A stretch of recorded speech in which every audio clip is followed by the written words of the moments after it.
According to the FBI, domestic terrorists killed 39 people in fiscal year 2019, making it the most deadly year for domestic terrorism since the 1995 Oklahoma City bombing. The threat of white nationalism has evolved since Oklahoma City, where a domestic terrorist used a truck bomb to kill at least 168 people. Police don't tend to see such terrorists as lone wolves acting in isolation anymore.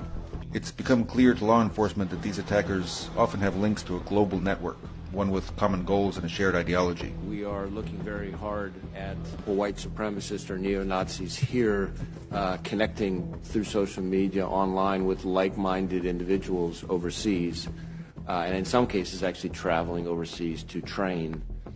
Over the last few years, experts in violent extremism have grown especially alarmed about the Azov movement.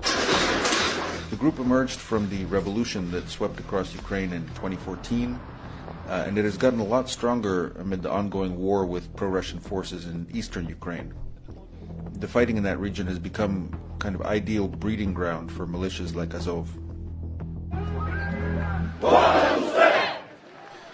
At their public events, one thing that surprised me was how many Ukrainians tend to see Azov not as militants or extremists, but as war heroes.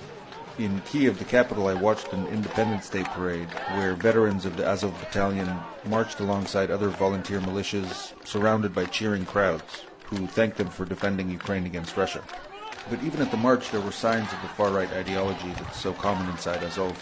The symbols on their flags have been especially controversial. Azov says it combines the letters I and N for idea of nation, but extremism experts see it as an emblem of Nazism.